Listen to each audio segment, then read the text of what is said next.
ರಂಗಣ್ಣರಗು ಅವರು 2 ಕೊಲೆನ ಮಾಡಿ ಯಾವ ರೀತಿ ತಪ್ಪಿಸ್ಕೋತಾರೆ ಅನ್ನೋದನ್ನ ನಾವು ಈ ಸಿನಿಮಾದಲ್ಲಿ ನೋಡೋಣ. ಸೊ ಟೈಮ್ ವೇಸ್ಟ್ ಮಾಡ್ತಾನೆ ಮೂವಿ ಒಳಗಡೆ ಧುಮುಕ್ ಬಿಡೋಣ ಬನ್ನಿ. ಸ್ಕ್ರೀನ್ ಓಪನಿಂಗ್ ಅಲ್ಲೇ ನೀವು ನೋಡಬಹುದು ರಂಗಣ್ಣರಗು ಅವರು ಒಬ್ಬ ವ್ಯಕ್ತಿನ ಕೊಲೆ ಮಾಡಿ ಅವ್ನ ಬಾಡಿನ ತುಂಡಾಗಿ ಕತ್ತರಿಸಿ ಒಲೆ ಕೊಡ್ತಾ ಇರ್ತಾರೆ. ಈ ಕಡೆ ನಮ್ಮ ಇನ್ಸ್ಪೆಕ್ಟರ್ ಅವ್ನ ಹೆಂಡತಿನ ಅವ್ರ ಹುಟ್ಟೂರಿಗೆ ಕರ್ಕೊಂಡೋಗಿ ಬಿಟ್ಟಿರ್ತಾನೆ. ಜೊತೆಗೆ ಯಾವ್ದೋ ಒಂದು ಕೇಸಲ್ಲೂ ಕೂಡ ಸಿಗಾಕೊಂಡಿರ್ತಾನೆ. ಆದಷ್ಟು ಬೇಗ ಆ ಕೇಸ್ ನ ಸಾಲ್ವ್ ಮಾಡ್ಕೊಂಡು ಟ್ರಾನ್ಸ್ಫರ್ ತಗೊಂಡು ಹೋಗ್ಬೇಕು ಅಂತ ರೆಡಿ ಆಗಿರ್ತಾನೆ. ಮುಂದೆ ರಂಗಣ್ಣರಗು ಕೊಲೆ ಮಾಡಿ ಬೇಯಿಸಾಕಿರೋ ಒಲೆ ಮೇಲೆ ದೋಸೆನ ಹಾಕಿ ಬರೋ ಕಸ್ಟಮರ್ಗೆ ತಿನ್ನಿಸ್ತಾ ಇರ್ತಾರೆ. ಇನ್ನು ಸಡನ್ ಆಗಿ ಹೋಟೆಲ್ ಒಳಗಡೆ ಪೊಲೀಸ್ ಕಾನ್ಸ್ಟೇಬಲ್ ಗಳು ಕೆಲವೊಂದಷ್ಟು ಬಾಕ್ಸ್ ಗಳನ್ನು ಕೂಡ ಎತ್ಕೊಂಡ್ ಬರ್ತಾರೆ. ಅದನ್ನ ನೋಡ್ಬಿಟ್ಟು ಸ್ವಲ್ಪ ಗಾಬರಿ ಆಗಿರ್ತಾರೆ ರಂಗಣ್ಣರಗು. ಆ ಬಾಕ್ಸ್ ಒಳಗಡೆ ಕೆಲವೊಂದಷ್ಟು ಎಕ್ವಿಪ್ಮೆಂಟ್ಸ್ ಗಳಿರ್ತವೆ. ಪೊಲೀಸರು ಯೂಸ್ ಮಾಡುವಂತ ಮೈಕ್ರೋಫೋನ್ಸ್ ಗಳು, ಲಾಠಿಗಳು, ಆಳುಮುಳು ಎಕ್ಸೆಟ್ರಾ ಏನೇನೋ ತಗೊಂಡು ಹೋಗ್ತಾ ಇರ್ತಾರೆ ಪೊಲೀಸ್ ಸ್ಟೇಷನ್ ಗೆ. ಇದು ನೋಡ್ಬಿಟ್ಟು ರಂಗಣ್ಣರಗು ಅವರು ಅಷ್ಟೊಂದು ಏನ್ ಗಾಬರಿ ಆಗಲ್ಲ, ನಾರ್ಮಲ್ ಆಗಿ ಇರ್ತಾರೆ. ಇನ್ನು ಪೊಲೀಸ್ ಸ್ಟೇಷನ್ ಬಂದಿರೋ ಎಕ್ವಿಪ್ಮೆಂಟ್ಸ್ ಗಳನ್ನ ಯಾವ ರೀತಿ ವರ್ಕ್ ಆಗುತ್ತೆ ಅಂತ ಇಂಟ್ರೊಡಕ್ಷನ್ ಕೊಡ್ತಾ ಇದ್ದಾರೆ ನಮ್ಮ ಇನ್ಸ್ಪೆಕ್ಟರ್. ಇನ್ನು ಇದೇ ಗ್ಯಾಪ್ ಅಲ್ಲಿ ವಿಜಯ್ ಅನ್ನೋ ಕೈದಿ ಒಬ್ಬ ತಪ್ಪಿಸ್ಕೊಂಡು ಓಡಾಗ್ತಾ ಇರ್ತಾನೆ. ಸೊ ಇದೇ ಕೇಸ್ ನ ಸಾಲ್ವ್ ಮಾಡಿ ಅವರು ಟ್ರಾನ್ಸ್ಫರ್ ತಗೊಂಡು ಹೋಗ್ಬೇಕು ಅಂತ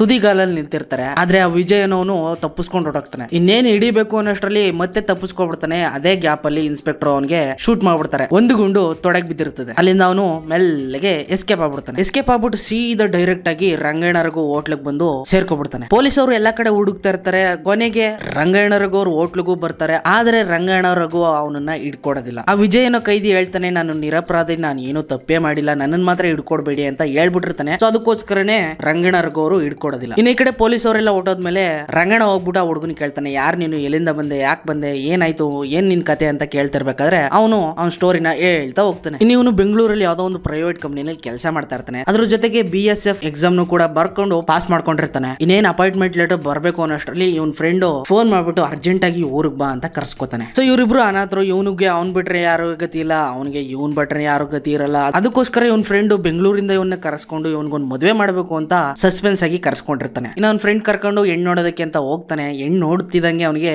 ಏನಾಗುತ್ತೆ ಏನೋ ಗೊತ್ತಿಲ್ಲ, ನೆಗದು ಒಪ್ಕೊಬಿಡ್ತಾನೆ. ಅಷ್ಟೊಂದು ಚೆನ್ನಾಗಿಲ್ಲ ಅಂತ ನನಗೂ ಅರ್ಥ ಆಗ್ತಿಲ್ಲ. ಇನ್ನು ಮದುವೆಗೆಲ್ಲ ಒಪ್ಕೊಂಡಾದ್ಮೇಲೆ ಅವ್ನ ಫ್ರೆಂಡೇ ಮುಂದೆ ನಿಂತ್ಕೊಂಡು ತುಂಬಾ ದೊಡ್ಡ ಲೆವೆಲ್ ಅಲ್ಲಿ ಮದುವೆ ಮಾಡಿಸ್ಕೊಡ್ತಾನೆ. ಹಂಗೆ ಒಂದಷ್ಟು ದಿನ ಎಲ್ಲಾದ್ರೂ ಹೋಗಿದ್ ಬನ್ನಿ ಅಂತ ಹನಿಮೂನ್ಗೂ ಕೂಡ ಅವ್ನ ಫ್ರೆಂಡೇ ಕೊಟ್ಟು ಕಳಿಸ್ತಾನೆ ದುಡ್ಡನ್ನ. ಹಿಂಗೆ ಹೋಗ್ತಾ ಹೋಗ್ತಾ BSF ಇಂದ ಲೆಟರ್ ಬಂದ್ಬಿಡ್ತದೆ. 2 ವರ್ಷ ಟ್ರೈನಿಂಗ್ ಅಂತ ಅವ್ನ ಹೆಂಡತಿನೂ ಬಿಟ್ಬಿಟ್ಟು ಓಡಾಗ್ಬಿಡ್ತಾನೆ. ಈ ಕಡೆ ಈಗ ಇವಳು ಒಬ್ಳೆ. ಹಿಂಗೆ ವಿಜಯ್ BSF ಅಲ್ಲಿ ಟ್ರೈನಿಂಗ್ ತಗೋತಾ ಇರ್ಬೇಕಾದ್ರೆ ಅವ್ನ ಫ್ರೆಂಡ್ ಕಡೆಯಿಂದ ಒಂದು ಸಣ್ಣ ಲೆಟರ್ ಬರುತ್ತೆ. ವಿಜಯ್, ನೀನ್ ಹೆಂಡತಿ ಯಾರ ಜೊತೆನೋ ಬೇರೆಯವನ್ ಜೊತೆಗೆ ಓಡಾಡ್ತಾ ಇದ್ದಾಳೆ, ನನ್ಗೆ ಯಾಕೋ ಅನುಮಾನ ಬರ್ತಾ ಇದೆ, ನೀನ್ ಮನೆಗ್ ಬಂದು ಮೊದ್ಲು ಏನು ಎತ್ತ ಅನ್ನೋದನ್ನ ವಿಚಾರಿಸು ಅಂತ ಒಂದು ಲೆಟರ್ ಬರ್ದ್ ಬಿಡ್ತಾನೆ. ಇದನ್ನ ಕೇಳಿ ಶಾಕ್ ಆಗಿ ಅವನು ಕೋಪದಲ್ಲಿ ಮನೆಗ್ ಬಂದು ನೋಡಿದ್ರೆ ಏನು ಆಗೇ ಇಲ್ಲ ಅನ್ನೋ ರೇಂಜ್ಗೆ ರಿಯಾಕ್ಷನ್ ಕೊಡ್ತಾ ಇರ್ತಾಳೆ. ಹಂಗೂ ಬಾಯ್ಬಿಟ್ಟು ಕೇಳಬಿಡ್ತಾನೆ, ಯಾರ ಅವನು, ಯಾರ ಜೊತೆಗೆ ಓಡಾಡ್ತಾ ಇದೆಯಾ ಅಂತ. ಎಲ್ಲ ವಿಷಯ ಗೊತ್ತಾಗೋದ್ಮೇಲೆ ಇಬ್ರಿಗೂ ಮುಖ ನೋಡೋದಕ್ಕೆ ಭಯ ಆಗ್ಬಿಟ್ಟಿರ್ತದೆ. ಇದೇ ಗ್ಯಾಪ್ ಅಲ್ಲಿ ಫ್ರೆಂಡ್ ಸ್ವಲ್ಪ ಫೀಲಿಂಗ್ ಅಲ್ಲಿ ಇದ್ದೇನೆ ಅನ್ಬಿಟ್ಟು ಇವನು ಈ ಕಡೆ ಬಾರ್ಕ್ ಕರ್ಕೊಂಡೋಗಿ ಚೆನ್ನಾಗಿ ಎಣ್ಣೆ ಕುಡಿಸಿರ್ತಾನೆ. ಇನ್ನೇನ್ ನೈಟ್ ಆಯ್ತು ಅನ್ಬಿಟ್ಟು ಫ್ರೆಂಡ್ ನ ಮನೆಗ್ ಬಿಟ್ಬಿಟ್ಟು ಈ ಕಡೆ ಇವನು ಹೊಟ್ಟೋದ್ರೆ, ಈ ಕಡೆ ಇಲ್ಲಿ ಇವಳು ಇಟ್ಕೊಂಡಿರೋನ್ ಜೊತೆಗೆ ಏನೋ ಮಾಡ್ತಾ ಇರ್ತಾಳೆ. ಅದನ್ನ ಕೇಳಿಸ್ಕೊಂಡು ವಿಜಯ್ ಒಳಗಡೆ ಬಂದು ಅವನು ಹಿಡ್ಕೊಳ್ಳೋದಕ್ಕೆ ಟ್ರೈ ಮಾಡ್ತಾನೆ. ಬಟ್ ಅವನು ತಪ್ಪಿಸ್ಕೊಂಡು ಹೊರಟೋಗ್ತಾನೆ. ಅದೇ ಗ್ಯಾಪ್ ಅಲ್ಲಿ ಹೆಂಡತಿಗೆ ಒಂದು ಏಟನ್ನ ಸರಿಯಾಗಿ ಕೊಡ್ತಾನೆ ಕಪಾಳಕ್ಕೆ.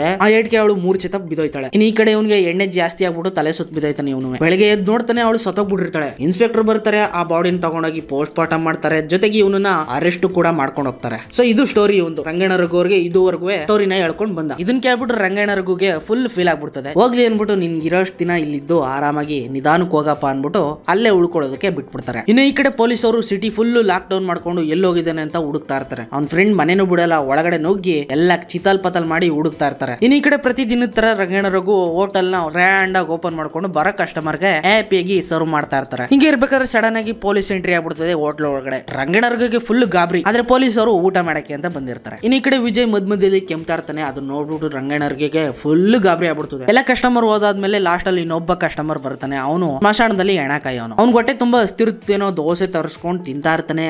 ಅದು ಒಂಥರ ವಿಚಿತ್ರವಾದ ಸ್ಮೆಲ್ ಬಂದ್ಬಿಡ್ತದೆ. ಯಾಕಂದ್ರೆ ಅವನು ಎಣಕಾಯನಲ್ವಾ. ಈಗ ಆಲ್ರೆಡಿ ರಂಗಣ್ಣ ಒಬ್ಬನ ಕೊಲೆ ಮಾಡಿ ಅವನನ್ನ ತುಂಡಾಗಿ ಕತ್ತರಿಸಿ ಒಲೆಗೆ ಹಾಕ್ಬಿಟ್ಟಿರ್ತಾನೆ. ಅದೇ ಊರಿನಲ್ಲಿ ದೋಸೆ ಮಾಡ್ಕೊಟ್ಟಿರ್ತಾನಲ್ಲ, ಅದೊಂಥರ ಸ್ಮೆಲ್ ಬರ್ತಾ ಇರ್ತದೆ. ಇವನು ಸ್ಮಶಾನದಲ್ಲಿ ಇರೋದಕ್ಕೂ ಅದಕ್ಕೂ ಒಂಥರ ವಿಚಿತ್ರವಾದ ಸ್ಮೆಲ್ ಬಂದ್ಬಿಡ್ತದೆ. ಇನ್ನು ಈ ಕಡೆ ರಂಗಣ್ಣ ಹೋಟ್ಲಿಗೆ ಬಂದು ವ್ಯಾಪಾರ ಮಾಡ್ತೀಯ ಅನ್ಬಿಟ್ಟು ಕೋಪದಲ್ಲಿ ಅವನನ್ನ ವಾಡ್ದು ಹೋಟ್ಲಿಂದ ಓಡಿಸ್ತಾನೆ. ಹಿಂಗೆ ಇರ್ಬೇಕಾದ್ರೆ ರಾತ್ರಿ ಆಗೋಗುತ್ತೆ. ರಂಗಣ್ಣರಗು ಹೋಟ್ಲಿನೆಲ್ಲ ಕ್ಲೋಸ್ ಮಾಡ್ಕೊಂಡು ಮಲ್ಕೋತಾ ಇರ್ತಾನೆ. ಇದೇ ಗ್ಯಾಪ್ ಅಲ್ಲಿ ವಿಜಯ್ ಬಿದ್ದಿರೋ ಬುಲೆಟ್ ತುಂಬಾ ನೋಯ್ತಾ ಇರ್ತದೆ. ಅದನ್ನ ಹೆಂಗಾದ್ರೂ ಮಾಡಿ ತೆಗಿಬೇಕು ಅಂತ ಬುಲೆಟ್ ನ ತೆಗಿತಾನೆ. ಅದೇ ಗ್ಯಾಪ್ ಅಲ್ಲಿ ಜೋರಾಗಿ ಕಿರ್ಚ್ಬಿಡ್ತಾನೆ. ವಾಸನೆ ಅಂತ ಹೇಳ್ಬಿಟ್ಟು ಹೋಗಿರೋ ಆ ಕಸ್ಟಮರ್ ಮತ್ತೆ ಬಂದ್ಬಿಡ್ತಾನೆ. ಯಾರಣ್ಣ ಏನಣ್ಣ ಕಿರ್ಚಿದ್ದು ಸೌಂಡ್ ಅಂತ ಕೇಳ್ತಿರ್ಬೇಕಾದ್ರೆ ನಾನೇ ಅನ್ಬಿಟ್ಟು ರಂಗಣ್ಣ ರಘು ಅವನ ಗಮನನ ಬೇರೆ ಕಡೆ ಸೆಳೆದ್ ಬಿಡ್ತಾರೆ. ಇನ್ ಈ ಕಡೆ ಪಾಪ ಅವ್ನ ಫ್ರೆಂಡು ವಿಜಯ್ ಎಲ್ಲಿದ್ದಾನೋ ಅಂತ ಹುಡುಕ್ತಾ ಇರ್ತಾನೆ. ತಿರ್ಗಾ ಹೋಟ್ಲನ್ನ ಓಪನ್ ಮಾಡ್ಕೊಂಡು ರಂಗಣ್ಣ ರಘು ಬರೋ ಕಸ್ಟಮರ್ಗೆ ಊಟನ ಹಾಕ್ತಾ ಇರ್ತಾರೆ. ಅಲ್ಲೇ ಇದ್ದಂತ ಕಸ್ಟಮರ್ ಗುಡ್ಡಪ್ಪ ಅವರು ಮೆಲ್ಲಿಗೆ ಒಳಗಡೆ ಏನ್ ನಡೀತಾ ಇದೆ ಅಂತ ನೋಡೋದಕ್ಕೆ ಅಂತ ಬರೋದಕ್ ನೋಡ್ತಾ ಇರ್ತಾನೆ. ಅಷ್ಟರಲ್ಲಿ ರಂಗಣ್ಣ ರಘು ತಡೆದು ಹೊರಗಡೆ ಕಳಿಸ್ಬಿಡ್ತಾನೆ. ಇನ್ ಈ ಕಡೆ ರಂಗಣ್ಣ ವಿಜಯ್ನ ಕಳ್ಸೋದಕ್ಕೆ ಅಂತ ಎಲ್ಲಾನು ತಯಾರಿ ಮಾಡ್ಕೊಂಡ್ ಬರೋದಕ್ಕೆ ಅಂತ ಹೋಗ್ತಾರೆ. ಹೊಸ ಬಟ್ಟೆ, ಮೆಡಿಸನ್ ಎಲ್ಲಾನು ತಂದು ಅವನು ಕೊಡ್ತಾ ಇರ್ತಾರೆ. ಜೊತೆಗೆ ಖರ್ಚಿಗೆ ಅಂತ ಒಂದ್ 800 ರೂಪಾಯಿನೂ ಕೊಡ್ತಾರೆ. ಬೆಳಗ್ಗೆ 3 ಗಂಟೆಗೆ ಬೆಂಗಳೂರಿಗೆ ಒಂದು ಬಸ್ ಇದೆ. ಅಷ್ಟೊತ್ತಲ್ಲಿ ಯಾರು ಇರಲ್ಲ, ಮೆಲ್ಲಿಗೆ ಹೋಗ್ಬೋದು ಅನ್ಬಿಟ್ಟು ಇಬ್ರು ನೆಮ್ಮದಿಯಾಗಿ ಮಲ್ಕೋತಾರೆ. ಇನ್ನೇನ್ ಬೆಳಗ್ಗೆ 3 ಗಂಟೆ ಆಯ್ತು ಅನ್ಬಿಟ್ಟು ಎದ್ದೇಳ್ಸೋದಕ್ಕೆ ಅಂತ ರಂಗಣ್ಣ ರಘು ಬಂದು ಇಲ್ಲಿ ನೋಡಿದ್ರೆ ವಿಜಯ್ ಸತ್ತೋಗ್ಬಿಟ್ಟಿರ್ತಾನೆ. ಇನ್ನ ಈ ಕಡೆ ರಂಗಣ್ಣ ಗಾಬರಿಯಿಂದ ಅಯ್ಯೋ ಎಂತ ಕೆಲಸ ಆಗೋಯ್ತು, ಈಗ ಏನ್ ಮಾಡೋದು ಅನ್ಬಿಟ್ಟು ಆ ಬಾಡಿನ ಮೂಟೆ ಕಟ್ಕೊಂಡು ಹೊರಗಡೆ ಬಿಸಾಕ್ಬಿಡೋಣ ಅಂತ ತಗೊಂಡ್ ಹೋಗ್ತಾ ಇರ್ತಾನೆ. ಸಡನ್ ಆಗಿ ಮಧ್ಯದಲ್ಲಿ ಒಬ್ಬ ಕಾನ್ಸ್ಟೇಬಲ್ ಹಾಗೇನೆ ಸ್ಮಶಾನ ಕಾಯೋನು ಕೂಡ ಸಿಕ್ಬಿಡ್ತಾರೆ. ಅಲ್ಲಿಂದ ವಾಪಸ್ ಮತ್ತೆ ತಿರ್ಗಾ ಹೋಟ್ಲಿಗೆ ತಗೊಂಡ್ ಬಂದ್ಬಿಡ್ತಾನೆ ಆ ಬಾಡಿನ. ಮತ್ತಿನ್ ಯಾವ್ದು ದಾರಿನೇ ಇಲ್ಲ ಅಂತ ಗೊತ್ತಾದ್ಮೇಲೆ ಆ ಬಾಡಿನ ತುಂಡಾಗಿ ಕತ್ತರಿಸಿ ಮತ್ತೆ ಅದೇ ಒಲೆಗೆ ಹಾಕ್ಬಿಟ್ಟು ಚೆನ್ನಾಗಿ ಬೇಯಿಸಾಕ್ಬಿಡ್ತಾನೆ. ಇನ್ನು ಮತ್ತೆ ಬೆಳಗ್ಗೆ ಎದ್ದು ನಾರ್ಮಲ್ ಆಗಿ ಅಂಗಡಿನ ಓಪನ್ ಮಾಡ್ಕೊಂಡು ಏನು ಆಗೇ ಇಲ್ಲ, ಇನ್ನೇನು ಪ್ರಾಬ್ಲಮೇ ಇಲ್ಲ ಅನ್ಕೊಂಡು ಖುಷಿಯಾಗಿ ಹೋಟ್ಲನ್ನ ನಡೆಸ್ಕೊಂಡು ಹೋಗ್ತಾ ಇರ್ತಾರೆ ನಮ್ ರಂಗಣ್ಣ. ಬರೋ ಕಸ್ಟಮರ್ ಗಳಿಗೆ ಒಳ್ಳೆ ಊಟನ ಹಾಕಿ ಹ್ಯಾಪಿಯಾಗಿ ಖುಷಿಯಾಗಿ ಏನು ಪ್ರಾಬ್ಲಮ್ ಇಲ್ಲ ಅನ್ನೋರಂಗೆ ಮೊದ್ಲಿನ ತರನೇ ಆಗ್ಬಿಡ್ತಾರೆ ನಮ್ ರಂಗಣ್ಣ. ಇನ್ನು ಮತ್ತೆ ರಂಗಣ್ಣನ ಹೋಟ್ಲಿಗೆ ಅದೇ ಸ್ಮಶಾನ ಕಾಯೋನ್ ಬರ್ತಾನೆ ಊಟ ಮಾಡೋಣ ಅಂತ. ಮತ್ತೆ ದೋಸೆ ತಗೋತಾನೆ, ತಿರ್ಗಾ ಅದೇ ಸ್ಮೆಲ್ ಬಂದ್ಬಿಡ್ತದೆ. ಈ ಕಡೆ ನಮ್ ರಂಗಣ್ಣಗೆ ತುಂಬಾ ಕೋಪ ಬಂದು ಅವನನ್ನು ವಾದ್ದು ಹೋಟ್ಲಿಂದ ಮತ್ತೆ ಹೊರಗಡೆ ಹಾಕ್ಬಿಡ್ತಾನೆ. ಇನ್ನು ಈ ಕಡೆ ಪೊಲೀಸ್ ಅವರು ವಿಜಯ್ ಎಲ್ಲೋಗಿದ್ದಾನೆ ಅಂತ ಇನ್ವೆಸ್ಟಿಗೇಷನ್ ಮಾಡೋದಕ್ಕೆ ಊರು ಗಲ್ಲಿನೂ ಅಲಿತಾ ಇರ್ತಾರೆ. ಇನ್ನು ಈ ಕಡೆ ಎಲೆಕ್ಷನ್ ಓಟು ಕೂಡ ಬಿದ್ದಿರ್ತದೆ. ನಮ್ ರಂಗಣ್ಣ ಅವರು ವೋಟ್ ಮಾಡೋದಕ್ಕೆ ಅಂತ ಬಂದು ಅಲ್ಲಿ ಪೊಲೀಸ್ ಅವ್ರನ್ನ ನೋಡಿ ಸ್ವಲ್ಪ ಗಾಬರಿ ಆಗ್ಬಿಡ್ತಾರೆ. ಮತ್ತೆ ಹೋಟ್ಲಿಗೆ ಬರ್ತಾರೆ, ಹೋಟ್ಲನ್ನ ನೀಟಾಗಿ ಓಪನ್ ಮಾಡ್ತಾರೆ. ಇಲ್ಲೊಂದು ಸರ್ಪ್ರೈಸ್ ಕೂಡ ಕಾದಿರುತ್ತದೆ ರಂಗಣ್ಣ ಅವ್ರಿಗೆ. ಅವ್ರ ಲವರ್ ಸಡನ್ ಆಗಿ ಹೋಟ್ಲಿಗೆ ಬಂದ್ಬಿಟ್ಟು ಲವ್ ಲೆಟರ್ ನ ಕೊಟ್ಬಿಟ್ಟು ಹೋಗ್ಬಿಡ್ತಾರೆ. ರಂಗಣ್ಣಗೆ ಸಿಕ್ಕಿರೋ ಲವ್ ಲೆಟರ್ ಇಂದ ಖುಷಿ ಆಗ್ಬಿಟ್ಟು ಊರಲ್ಲಿ ಒಳ್ಳೊಳ್ಳೆ ನಾಟಕಗಳನ್ನ ಮಾಡ್ಕೊಂಡು ಡ್ಯಾನ್ಸ್ ಮಾಡ್ಕೊಂಡು ಓಡಾಡ್ತಾ ಇರ್ತಾನೆ. ಇದನ್ನೆಲ್ಲ ನೋಡ್ಬಿಟ್ಟು ಗುಡ್ಡಪ್ಪಂಗೆ ಸ್ವಲ್ಪ ಡೌಟ್ ಬರುತ್ತೆ, ಇದ್ಯಾಕೆ ಹಿಂಗಾಡ್ತಾವನೆ ಅಂತ. ಇನ್ನೀ ಕಡೆ ಲಾಯರು ಹೆಂಗಾದ್ರೂ ಮಾಡಿ ಪೊಲೀಸ್ಗೆ ಉರಿಸ್ಬೇಕು ಅನ್ಕೊಂಡಿರ್ತಾನೆ. ಸಾರಿ ಕೇಳ ಹೋಗ್ಬಿಟ್ಟ ಅನ್ಬಿಟ್ಟು ಸುಮ್ನ ಆಗ್ಬಿಡ್ತಾನೆ. ಪೊಲೀಸ್ ಜೊತೆಗೆ ಒಬ್ಳು ಕಾನ್ಸ್ಟೇಬಲ್ ಕೂಡ ಇರ್ತಾಳೆ. ಅವಳಿಗೆ ಲಾಯರು ವಿಜಯ್ ಕೇಸ್ ಬಗ್ಗೆ ನಿಂಗೆಲ್ಲ ಗೊತ್ತೇ ಇದೆಯಲ್ಲ, ಇನ್ನೇನು ನಿಮ್ ಪೊಲೀಸ್ ಇದನ್ನ ಬಗೆಹರಿಸೋದ್ರ ಬದಲು ನೀನೇ ತಗೊಂಡ್ಬಿಡು ಅಂತ ಸ್ಕೆಚ್ ಹಾಕೊಟ್ಬಿಡ್ತಾನೆ ಲಾಯರು. ಇನ್ನು ಇವಳು ಇದೇ ಹುಮ್ಮಸ್ಸಲ್ಲಿ ಕೇಸ್ ನ ಸಾಲ್ವ್ ಮಾಡ್ಬೇಕು ಅನ್ಕೊಂಡು ರೆಡಿ ಆಗ್ಬಿಡ್ತಾಳೆ. ಇನ್ನೀ ಕಡೆ ನಮ್ ಕಾನ್ಸ್ಟೇಬಲ್ ಮೇಡಮ್ ನಮ್ ಸರ್ಗಿಂತ ಮುಂಚೆ ಈ ಕೇಸ್ ನಾನೇ ಸಾಲ್ವ್ ಮಾಡ್ಬಿಟ್ಟು ಪ್ರಮೋಷನ್ ದಕ್ಕ ಬಿಡ್ಬೇಕು ಅನ್ಬಿಟ್ಟು ರಂಗಣ್ಣ ರಘು ಹೋಟ್ಲಿಗೆ ನೈಟ್ ಟೈಮ್ ಬಂದ್ಬಿಡ್ತಾಳೆ. ಇದನ್ನ ನೋಡ್ಬಿಟ್ಟು ರಂಗಣ್ಣ ರಘುಗೆ ಸ್ವಲ್ಪ ಗಾಬರಿ ಆಗುತ್ತೆ. ಅದೇ ಟೈಮ್ಗೆ ಅಲ್ಲಿಗೆ ನಮ್ ಇನ್ಸ್ಪೆಕ್ಟರ್ ಬಂದ್ಬಿಡ್ತಾರೆ. ಈ ಕೇಸ್ ನ ಸಾಲ್ವ್ ಮಾಡ್ಕೊತೀನಿ, ನೀವು ಇಲ್ಲಿಂದ ಹೋಗಮ್ಮ ಅನ್ಬಿಟ್ಟು ಅಲ್ಲಿಂದ ಕಾನ್ಸ್ಟೇಬಲ್ ನ ಕಳಿಸ್ಬಿಡ್ತಾರೆ ನಮ್ ಇನ್ಸ್ಪೆಕ್ಟರ್. ಈ ಕಡೆ ನಮ್ ಇನ್ಸ್ಪೆಕ್ಟರ್ಗೆ